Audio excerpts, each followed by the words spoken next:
Hello, flower friends. Welcome to the live gardening show, and I am still showing off this gorgeous cut flower kale.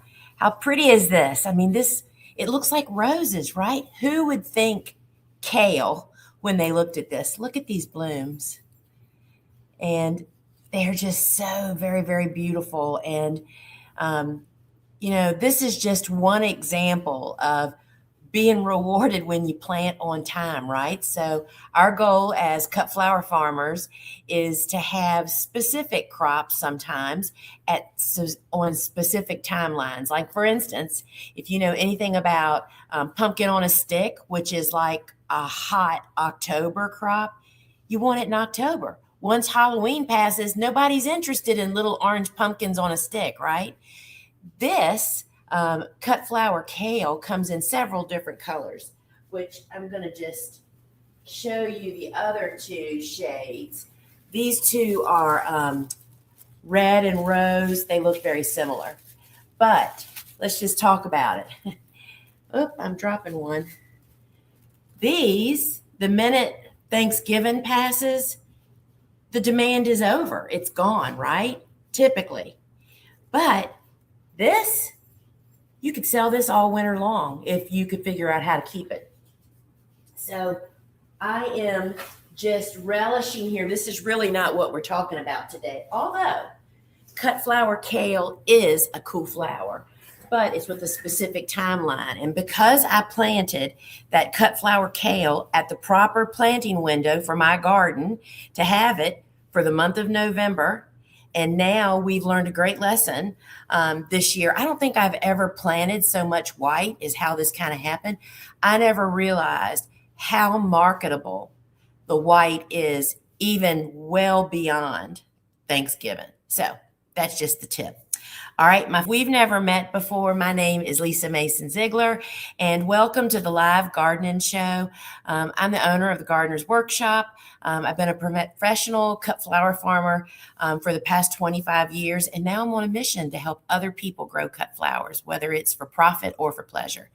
And I do that by kind of showing what we're doing, sharing how I do it, giving timely tips, and offering the same tools, seeds, and supplies that I actually use here on my farm to you.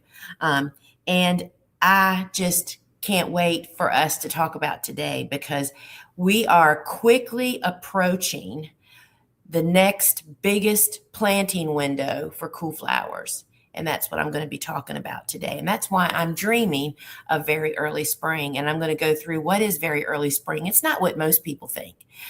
Anyway, so that's today's show lineup is I'm going to be talking about very early spring, what I tend to start for very early spring. And y'all, we tried a new hack. And since last night, they've sprouted. We started them like last Thursday, and I needed them for a show last night. And there was no evidence, but they've sprouted. So you're actually going to get to see the newborn babies in this new way that I tried it. And we'll get to all of that. And I will tell you a little bit about our big calendar journal. And so, I love Christmas as much as the next person, but I am totally derailed during the December holiday some years about cool flowers. If I didn't have a good planting season in the fall, or if I was late, or if the weather is crazy and I was late, put those two together, cold weather and planting late don't do well. I am kind of a little hyper-focused on my cool flowers. So first off, a quick definition. What are cool flowers? Cool flowers is the name of a book I wrote about 12 years ago on a family of flowers known as cool season hardy annuals. And those are flowers like bells of Ireland, snapdragons, sweet peas, statice, tweedia. I'm just a feverfew, rudbeckias. There are so many of them, y'all. Straw flowers. And we have just exploited them to the max because I am a 100% field gardener farmer. All these years, I've never had a hoop or a greenhouse. So I've really had to learn how to work with the weather conditions and plant things at the proper timing without having structures. I mean, I do use low tunnels with lightweight row cover, but that's not really for cold protection. And so very early spring is the next planting window. So we're talking about cool season hardy annuals. And the way for the cool flower concept, which has been deemed what this kind of method is, they have three major planting windows. Fall planting, where cool season hardy annuals are winter hardy to your winter's lowest temperature. And I think up to USDA zone 5, there is a few that can even be planted there. And all of my resources, our website, books, courses, seed packets, we tell you what is the known survival, either USDA hardiness zone or the temperature. And so fall is available for some folks, actually a good portion of the United States anyway. And the second planting window is for those folks that live in really mild winter areas, the lower half of, even like the lower third of the United States, they can even winter plant if your ground's not frozen, right? That's possible. But very early spring planting is when everybody can plant. Doesn't matter where you live, because you base it and figure it out from your last spring frost and go from there. So nothing is cut and dry with cool season hardy annuals. That's why they kind of fell out of fashion years ago, right? So here is the jumping off point for very early spring planting, okay? So you find out what your expected, your average last spring frost is. We're going to use mine for just to be able to talk about it. Mid-April is my last frost date typically, okay?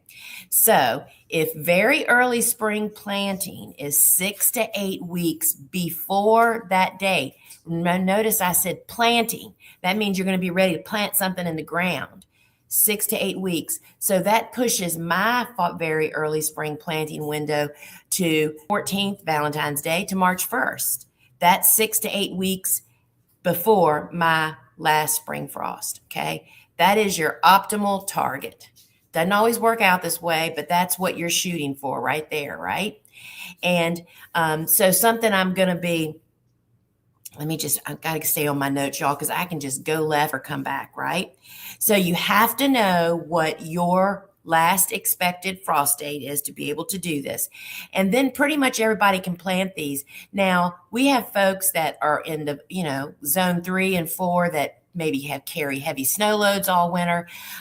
Those people may still have deep snow at that point in time. And so you may not be able to do it. However, you can plant the cool flowers so much earlier before your last frost date than any other warm season tender annual you would ever be able to plant. So there is we have so many people that are just finding ways to tweak and make the most out of this because you want blooms even earlier in the season, right? So you plant very early spring planting based on your last average spring frost. My dog is always eating something, y'all. Okay. Who knows? It's a stem of something. You base it off of your last average frost date. You count back 6 to 8 weeks and you mark that 2-week window. And that is what you're shooting to plant for, right? Then from that date, you then count backwards to when do you need to start those seeds to have a transplant ready to be planted at that window. It is literally that simple, y'all. We make it so blooming complicated, right?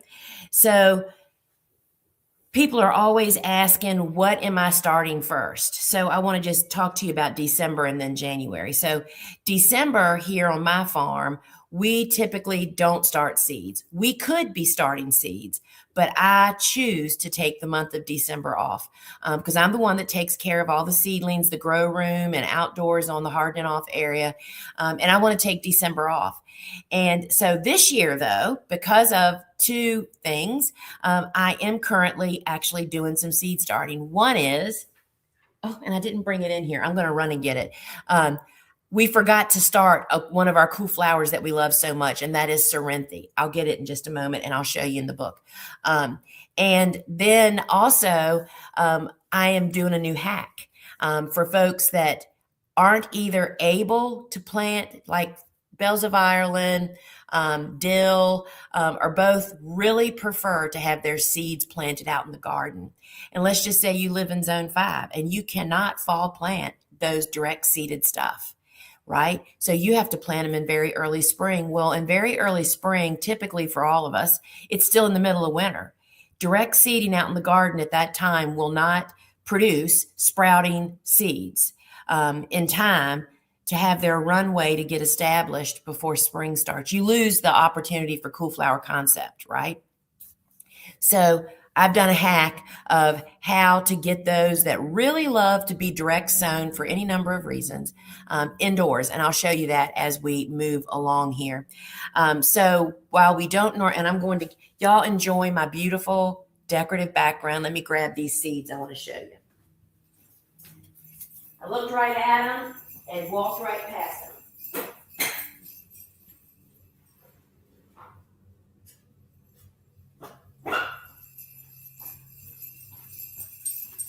So if you've never grown Cerinthe, let me show you a picture first. Cerinthe is one of the earliest bloomers in, what's it called? Honeywort, page 95. It's one of the earliest bloomers on my farm. However, y'all, I love to use it before it even blooms. It is such a great foliage, and it is so beautiful and interesting. First off, here is the pictures. It's on, if you have the book, it's on page 96 and 97. Look at that cool bloom. It is so pretty. And notice how the foliage is kind of spotty. We frequently hear from people, what's wrong with my Cerinthe? It's got a disease. It's not got a disease, y'all. That's the way it looks. But we forgot to start it this year. So we started on the 3rd. Today is the 11th. And it's a big seed. So we started in the 2-inch block. And y'all, look at these guys. We've got like 100% germination. You can see these ones that aren't, it looks like they're not sprouted when you look down. Well, maybe you can't see it. That little white dot in the middle there is the neck coming on. So this is Cerinthe. This is how I start large seed blue flowers. So those guys will be planted out in January. That was totally because we forgot. We're just doing the best we can, right? So in December, we're normally not doing this, but we are. Now, the question I frequently get is, what is the first seed I starting in January? Well, it's not a cool flower, but out of the gate, I start Eucalyptus. Eucalyptus is a warm season tender annual for most of us, and it is a slow grower. It's not hard to get it to sprout. It's that it takes 12 to 16 weeks to get a transplant that tall. And so you have to start it really early because I want the biggest plant I can have so I can plant it like right at my last frost date, right? So Eucalyptus is out of the gate. January 2nd, I think, is our first day back to work. That's the first seed that started. And then I'm going to run through some of these cool flowers that we actually start out of the gate. But it's the very early spring planting of cool flowers that are started in very early January because you want to give them the runway to have a nice size little transplant to have ready to go in for your window. If your frost date is much later than mine, then you've got a little bit more room. That's why I'm talking about this now, y'all. For many of us, we've got to hit the ground running. As soon as New Year's Eve is over, boy, we are back at it here on my farm. The number one struggle that I hear from people now for 12 years, well, actually, and I lectured about it before I wrote a book, is that people say, I missed my planting date. It's like, I know they're awkward. That's why the family of flowers just kind of fell out of fashion, right? Their planting windows are not when we think about planting. But if you want to have the benefit of the cool flower concept, which means taller stems, more disease and pest resistant, and just a more abundant plant, plant them into their jam. And their jam is cool to cold conditions. And that's how this whole concept works. So Let's take a look. And I didn't say this. Down below this video, there's a ribbon, and you can actually click through and actually fill your cart with things that might be of interest to you. And that will take you through to our website. So let's take a look at some of these seeds that I've been starting. Will be starting. So I grow 3 different types of eucalyptus. This is one of the favorites. This is parvula gum. If you've never heard of it, it's got a really small leaf. And I happen to have a little piece of a dried piece. It's not the best, but it kind of gives you the gist. See how, let me put this so you guys maybe can see it. See how small that leaf is? I believe that small leaves are so easy to use in mixed bouquets. They're just so useful because they get kind of thick and bushy. This is parvula gum, and that's one that I have grown really successfully for many years. And then here's another favorite. Have you ever grown polyanthemus? We call her Pollyann around here. And this, I got another dried one, y'all. This is really different. See how big the leaf is, first off. And it has a stem and then the leaf. So it's really different. And these are kind of droopy because they dried this way. But this is like silver dollars blowing in the wind. I mean, it's really beautiful in the garden. But it is really cool in a vase all by itself.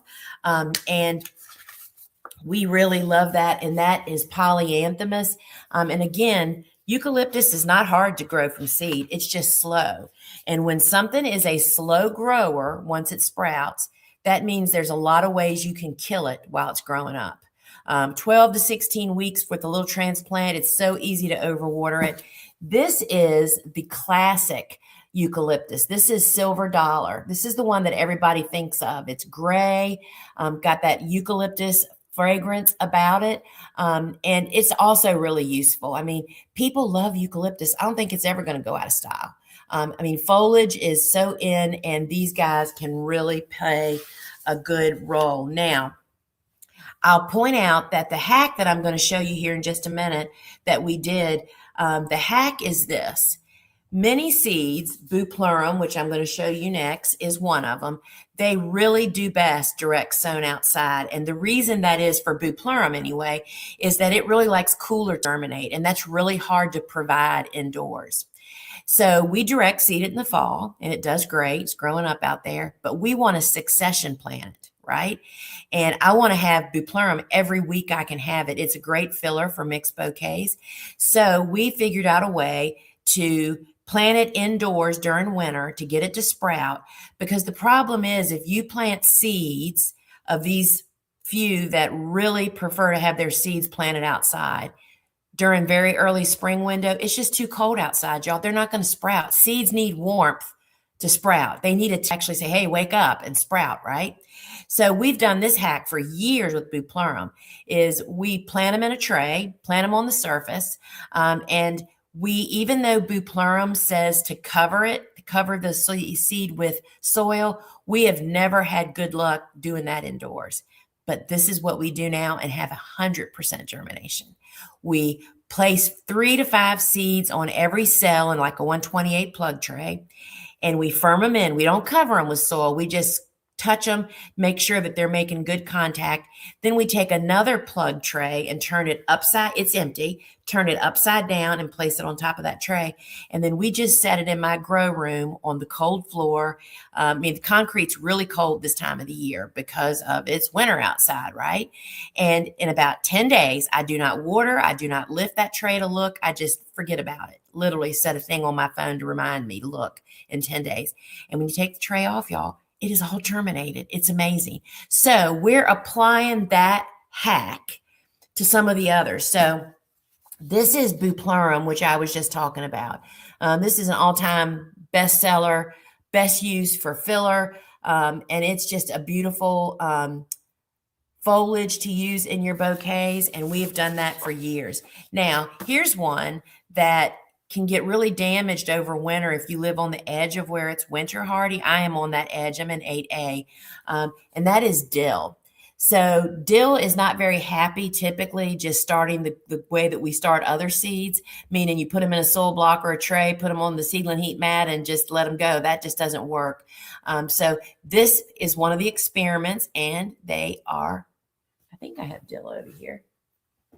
Yes, dill is one of the ones that's sprouting. So I have this one sprouting, and I'll share you how I did that. And then here's another one, another two actually. This is Ami Green Miss. And this is one of the false Queen Anne's lace that we really, really love. And we would love to plant her again in very early spring, but she just doesn't like starting inside in the traditional way. So we put her on the floor, and we're going to wait and see how she's still coming along. And here is the false Queen Anne's lace, Ami Magus. This is Queen of Africa.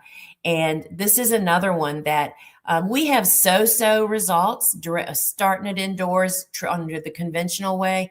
But y'all, when we put it in cool conditions, it really sprouts so much better. And I'm going to show you in just a moment. And here's the one that everybody wants to plant, but it's not winter hardy, maybe where you are. Let's look it up. It's Bells of Ireland, y'all. And let's see what the winter low temperature is. You know, y'all, you don't memorize this stuff. Bells of Ireland, 10 degrees. So that's 8A, I believe. And so people that live north of 8A want to plant Bells of Ireland, but they have to plant it in very early spring. Well, you can't direct sow it. We have 100% germination when we direct sow this in the fall, right? So I thought, okay, let's try this puppy indoors. And so I am going to actually demonstrate and show you how I did that with bells. And then switch gears.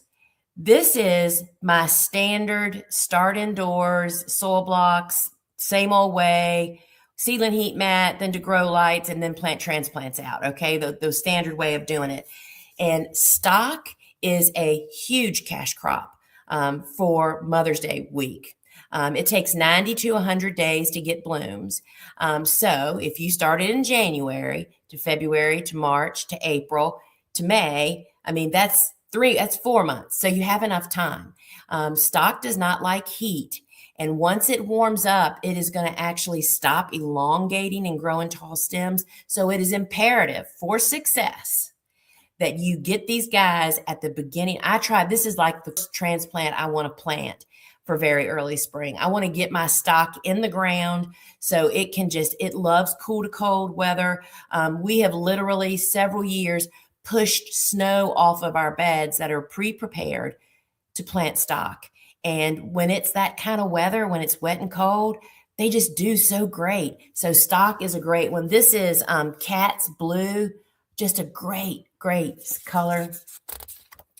And then who has ever had enough white flowers for Mother's Day? No one has ever said that. Nobody has ever, no flower farmer has ever said that. This is the high double white. This is the tallest stock that I grow out in the field. Again, y'all, everything I do is outdoors in a garden, in a field. And this guy gets plenty tall enough. But I can't tell you how the real problem is that people are just planting them too late.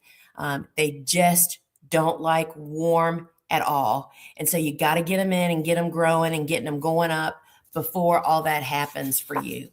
And then this is a great Mother's Day color too, the cherry blossom. And there are other colors. You can find all the colors in my store, and that's all down in the ribbon below. You can click on them and it'll take you through. I think there's about 5 or 6 other colors of stock.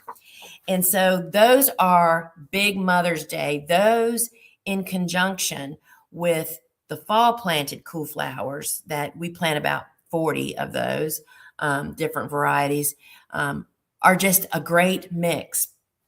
But the other 2 cool flowers that we plant start out of the gate, y'all, straw flowers. Straw flowers have gotten such a bad rap. They are so beautiful, so long lasting, such a great bouquet ingredient. This is the mix, but we have all the solid color seeds as well. You can find all of those in the store.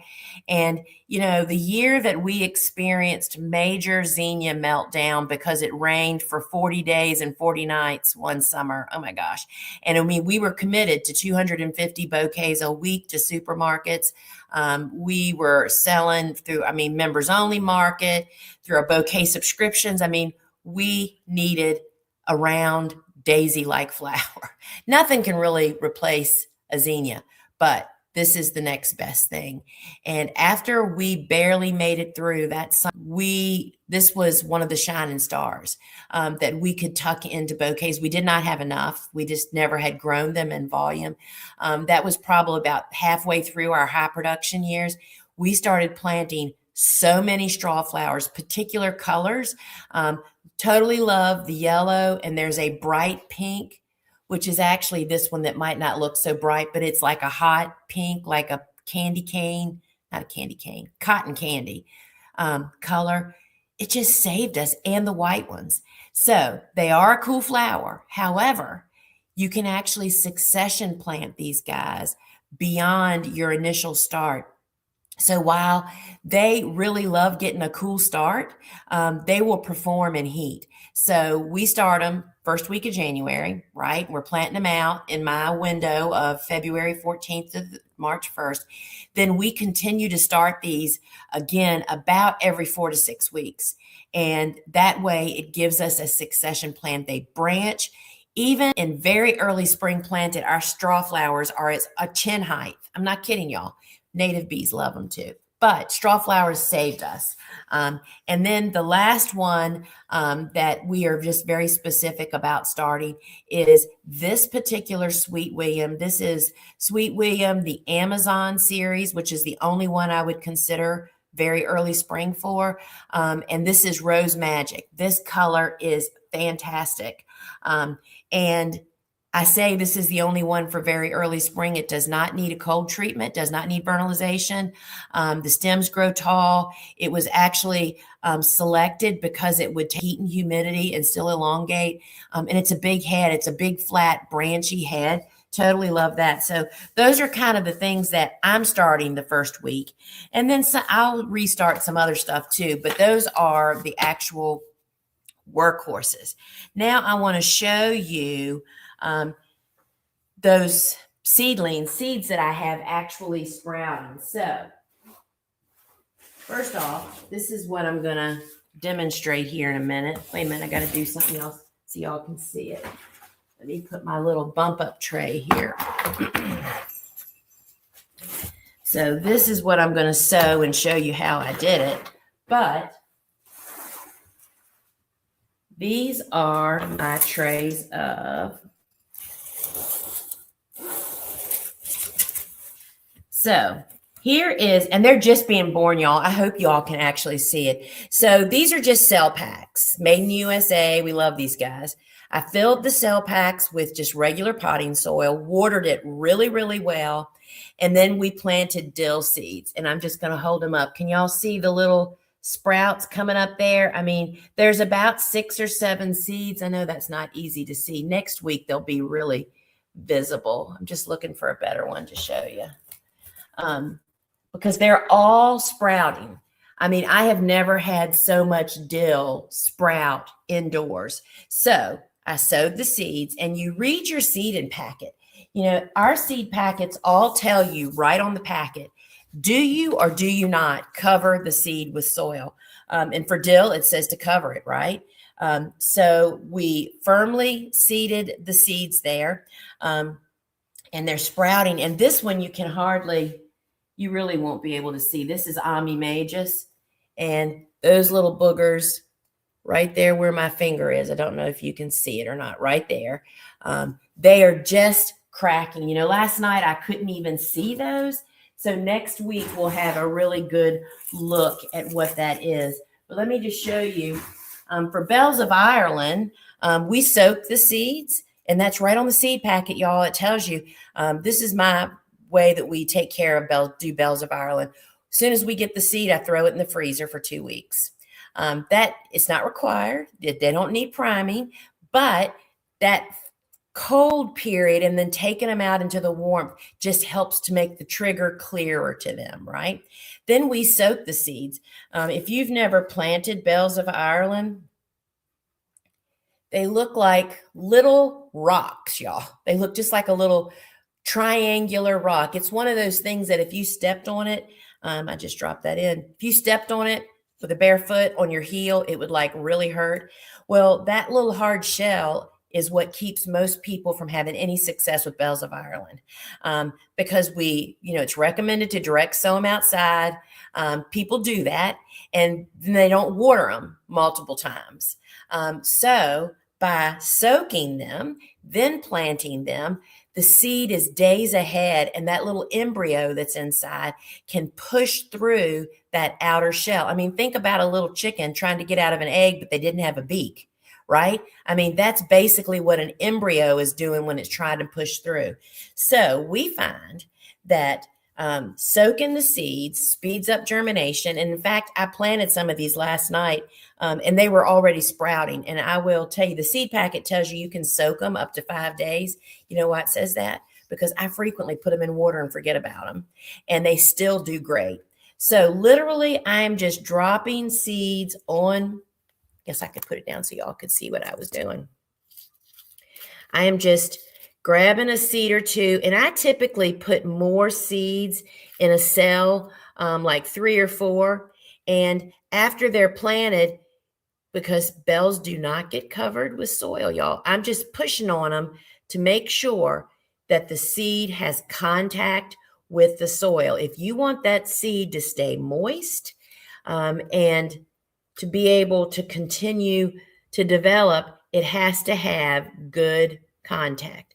Out in the garden, I just use my hoe to firm them in. So that is literally how we would plant these.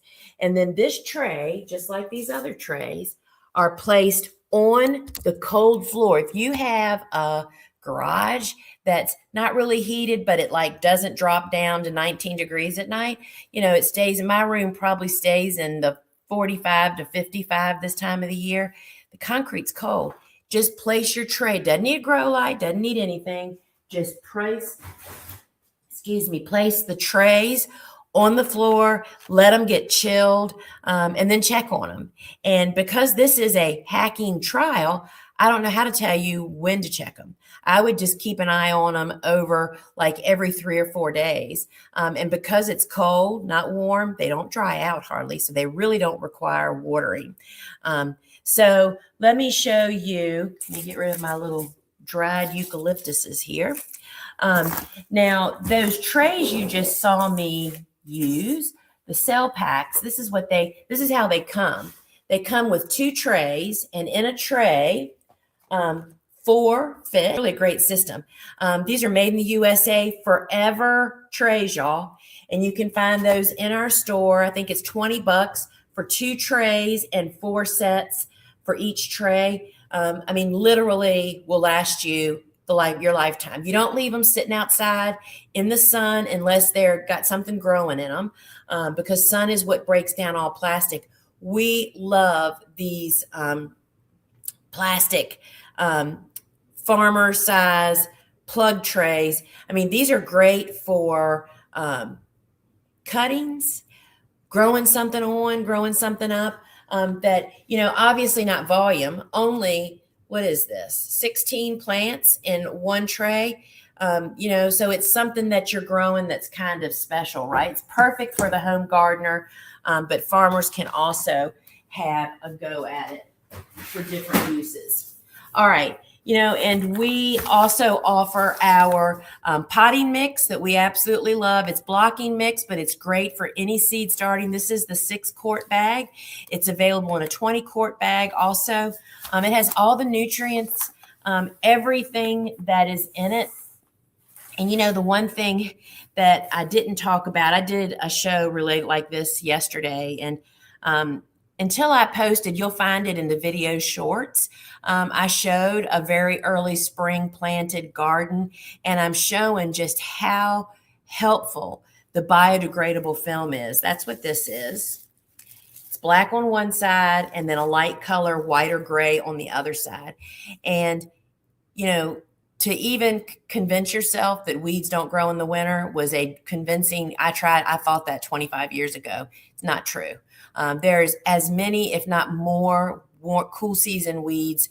And because people aren't keeping a check on them, because most people aren't out in their garden this time of the year, they really get away from you.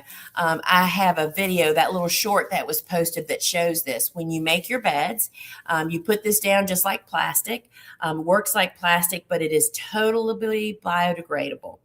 You can either turn it into the soil or you can mulch on top of it, and it disintegrates. But what it does, the big benefit, if you like me, we're in the South, we have lots of annual weed seeds.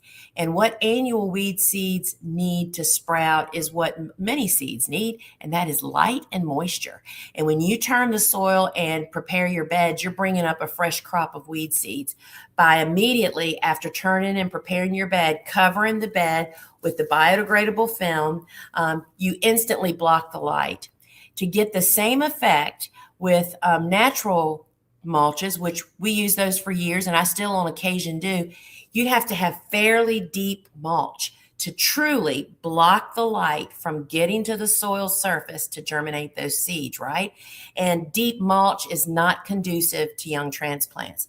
I find the biodegradable film, I use it year round, but so incredibly useful in the winter months because you plant either in fall, winter, or very early spring. And there's not a lot of vegetative top growth immediately to like outcompete weed seeds. Like if you planted a zinnia in summer, I mean, just in a few days, they're like poof, right? They're growing. That doesn't happen in cool season. So by using film, it blocks that light and kind of holds those weed seeds back from germinating while your transplants are waiting for that little bit of warmth for the top to grow because they're busy growing roots. So this comes in several different lengths. It's 48 inches wide, which will do up to a 36-inch wide bed. There's videos on the product. I laid it by hand for years. I do it by tractor now.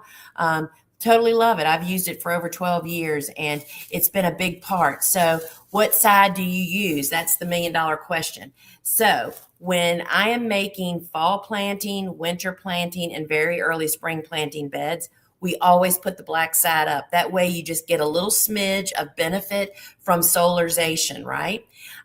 But in spring, depending on the weather, we use the light side up, and that literally can make the surface of the bed like 15 degrees cooler than if this side was up. You don't want to toast your seedlings. So what our rule is, if it's going up to over 80 degrees in the afternoons, we make our beds with the light side up. So you'll find this in the store. There's, I think, 20, 50, and 100-foot pieces. And you will really, once you use it, there's a learning curve to learn how to put it down. But once you do, it really eliminated a lot of labor for us, a lot of labor. And so here is something else that really helped me.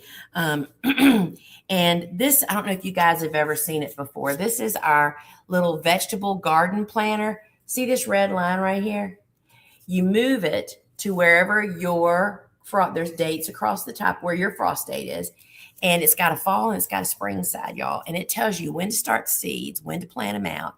And for me, the most significant thing that I loved is it also has little boxes checked to tells you what months you can plant in. Like you see all those little green checks? Those are all the weeks you could plant that particular plant. There's 22 different vegetables on here.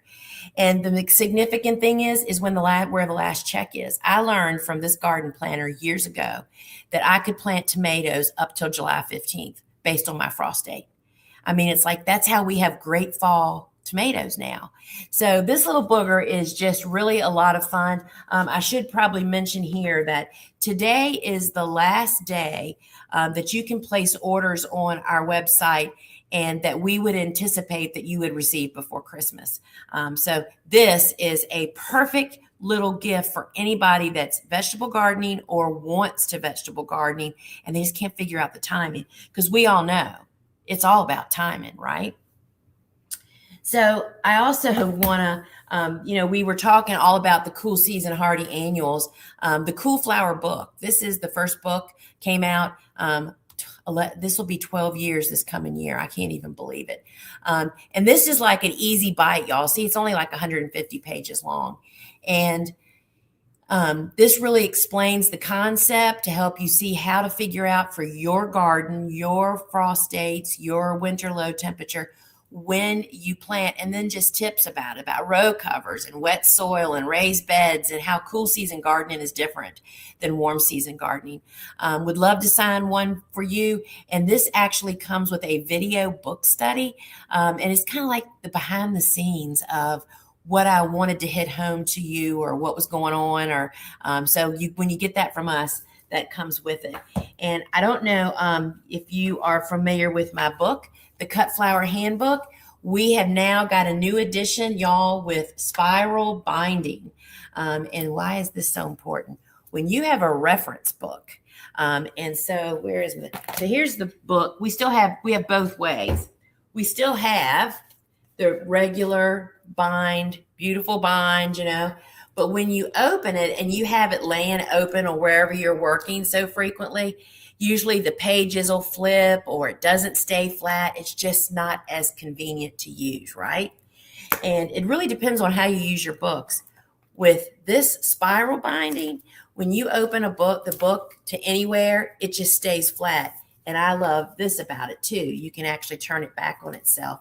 So we actually had that done. We had the spines removed and the spiral binding put on. And I got mine as a sample 4 months ago. And see, I use this book for reference work all the time. I just can't tell you how convenient that is. So it still comes with the bonus of the flowers that we could not fit into the book. And people are loving this. We just love offering it both ways. And so I'll tell you what we're hearing from people is that they're gifting their original edition for a Christmas gift to somebody, and they're getting the spiral bound. Because once you've used spiral bound, it's just hard to not get it when it's an option. So totally love this. And so the Cut Flower Handbook, I love signing them all for you guys. And I think I'm going to wrap it up with that, y'all. So the bottom line is this, that very early spring is based on whenever your last frost date is. You need to count back 6 to 8 weeks and find when's your, and when do you need to be starting seeds? Then count backwards, like stock for us. I like to have stock 4 to 6 weeks old, depending on what the weather is, with the how fast they're growing, what's going on in my grow room, what the temperature is, and you count back 4 to 6 weeks from your planting date, and that tells you when you're supposed to start that, right? And it tells you all that information on the seed packet, in the books, on our website. I mean, you have all the information needed. But I guess the really big message is heads up. Very early spring planting is just around the corner, and it is, so let's see, it's December 11th. December 11th means 2.5 weeks, actually 3 weeks. 3 weeks, we'll be starting seeds again. The farm will be started back up. First day in after the holidays. And planting cool season hardy annuals on time is the greatest, easiest way to have great success. So again, today's the last day, and today is December 11th. To order with anticipation that your package would arrive in time for the holidays. And y'all, we have the best, useful, fun gifts, right? I mean, and a lot of them under $10, the gloves and the side knife and just so many different things. So friends, thank you so much for joining me here today, and can't wait to see you again. All right, my friends, tomorrow, Friday, 12 noon, our big show always happens inside our shop app, and you are invited to come there too.